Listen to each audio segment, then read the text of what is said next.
आज मैं देव जी के दर्शन करने आया हूँ हमारे एक तीर्थ स्थल देवधाम जोधपुरिया पर।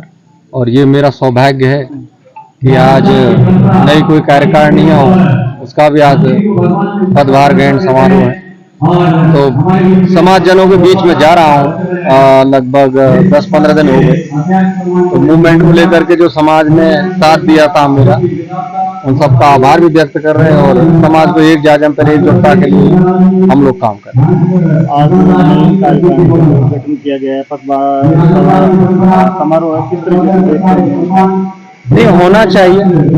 समाज में नई कार्यकारिणी गठित करिए और हमारा जो ये तीर्थ स्थल है इसका डेवलपमेंट, इसके आगे की जो भी रणनीति ये लोग बनाते हैं और समाज में पॉजिटिव मैसेज होना चाहिए, न केवल यही एक मिसाल कायम होनी चाहिए कि देवधाम जोधपुरिया में काम करने वाली कार्यकारिणी बहुत ही बेहतरीन तरीके से काम करे। मुझे ये पता नहीं कि आगे कैसा काम हुआ था, पीछे कैसा काम हुआ।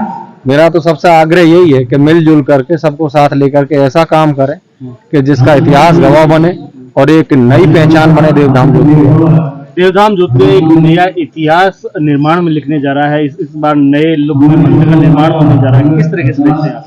नहीं, काम चल रहा है, मैंने देखा था और मैं ईश्वर से और देव जी से ये प्रार्थना करता हूँ कि बहुत ही भव्य और शानदार तरीके के यहाँ पर है जो इमारतें खड़ी हों, और ना केवल इमारतें खड़ी हों बल्कि जिन लोगों की जिम्मेदारी है, संपूर्ण समाज की जिम्मेदारी, लेकिन जिनके कंधों पर जिम्मेदारी, वो बहुत बेहतरीन तरीके से इस जिम्मेदारी को निभाएं। और जैसा कि कर्नल साहब बोल करके गए थे कि अच्छी शिक्षा, अच्छा स्वास्थ्य, वो सारी चीजें इन मंदिरों से यहीं से निकले, एक आह्वान हो और हमारा जो क्षेत्र है जिन चीजों में पिछड़ा हुआ है उनमें आगे बढ़े, तरक्की करें।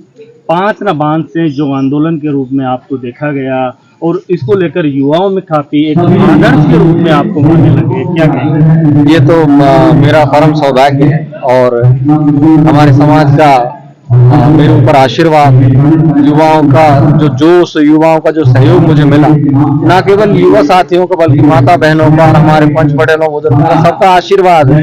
और वो इस उम्मीद से देखते हैं कि मैं समाज को एकजुट करके, एक साथ लेकर के, एक राय होकर के आगे चलूंगा। तो ये मेरे ऊपर एक जिम्मेदारी भी है और आज इसी जिम्मेदारी को निभाते हुए मैं पूरे राजस्थान में जो हर जगह पर जहां भी मेरे वंश का आदमी कोई निवास कर रहा हूँ वहां पहुंच रहा हूँ और अपने लोगों से यही आह्वान कर रहा हूँ कि आने वाली चुनौतियां बहुत है हमारे सामने, उन चुनौतियों से हम लोग लड़ें, उनसे आगे बढ़े और एक सामंजस्य बैठा करके आगे बढ़े। बात करें देवनारायण आवासीय विद्यालय जो टोंक में संचालित है, लगातार अनियमितताएं आ रही है, किस तरीके से आप सरकार से अपील करना चाहेंगे? नहीं, मैं हमारे देवनारायण बोर्ड के जो अध्यक्ष बढ़ाना, जो उनसे भी मुलाकात करूंगा और न केवल यहाँ पर, जहाँ जहाँ भी देवनारायण छात्रावास हैं, आवासीय विद्यालय, वहां पर ये अनियमितता दिखाई दे रही है और उनकी मूल जड़ में जाकर के हमको काम करना पड़ेगा। रोज रोज शिकायतें आए, इससे बेहतर है कि एक बार ही उनका निस्तारण किया जाए और निस्तारण करके देखो माहौल बनाया जाता है शिक्षा का बहुत बढ़िया तरीके से। अगर वहां पर अच्छा खाना पीना नहीं मिलेगा, अच्छी सुविधाएं नहीं मिलेंगी, तो हमारे होनहार जो नौनिहाल है वो कैसे पढ़ पाएंगे, कैसे लिख पाएंगे, कैसे आगे बढ़ पाएंगे?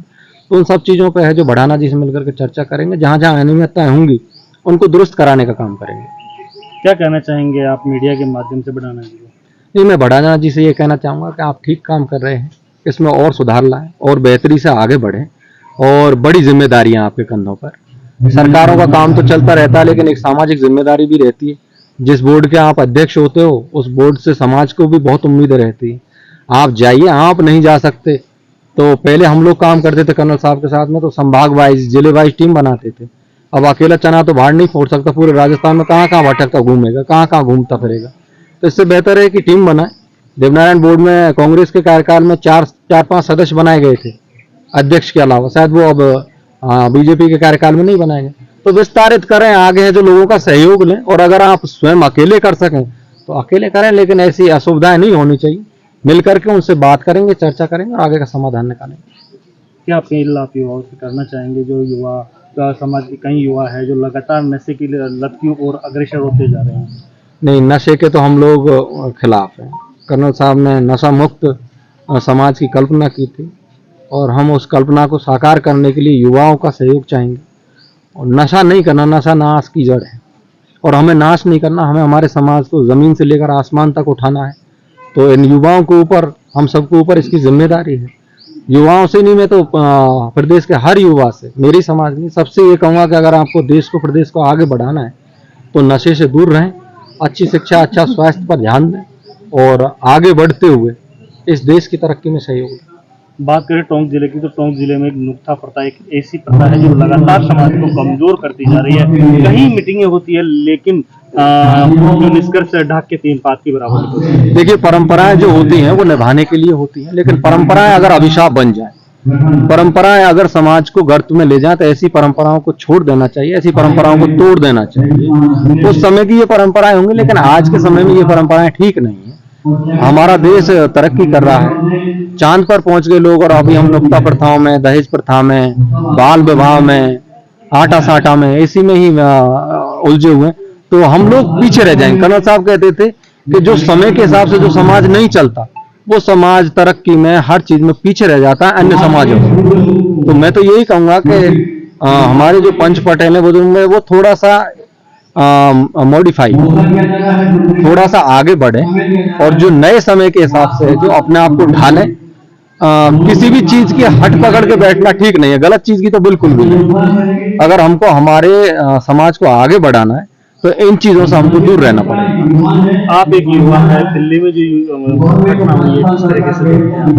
देखिए, युवा कहीं से भी हो, और मैं एक चीज का तो मैं कहता हूं, अगर राष्ट्रीय हित जहां पर है तो वहां पर सारे हित हैं वो गौण हो जाते हैं। और अगर युवाओं की बात है, युवाओं के भविष्य की बात है, तो सरकार को वार्ता करनी चाहिए, इसमें कोई दो राय नहीं है। संवाद होना चाहिए, लोकतंत्र है, लोकतंत्र में अगर संवाद नहीं होगा तो राजतंत्र जैसी स्थितियां हो जाएंगी।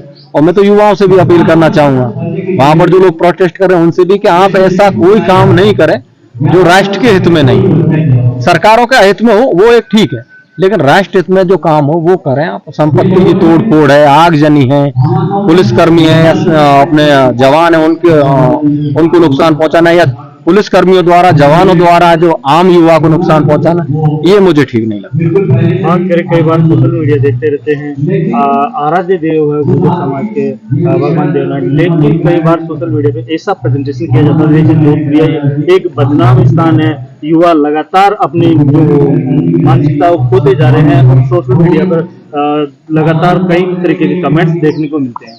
नहीं, मैं तो अपील करना चाहूंगा, अगर कुछ कमियां हैं, संपूर्ण कोई नहीं होता, संपूर्ण सिर्फ भगवान होता, संपूर्ण सिर्फ देवता होता है, इंसान कभी संपूर्ण नहीं हो पाता। अगर कहीं कोई कमी है, कहीं कोई बात में मिस्टेक्स दिखाई दे रही हैं, तो ये सोशल मीडिया पे प्रचारित करने की बात नहीं है, ये तो आपस में बैठ करके और सामंजस्य बैठा करके काम करने की बात है। और मैं तो ये भी कहता हूँ कि किसी को मठाधीश नहीं बनना चाहिए, समाज का काम है, समाज का मंदिर है, और 36 कौमों को इसमें जोड़ें, उनको भी हमारे कल्चर से अवगत कराएं, तो ज्यादा बेहतर तो यही होगा। बहुत बहुत धन्यवाद सर।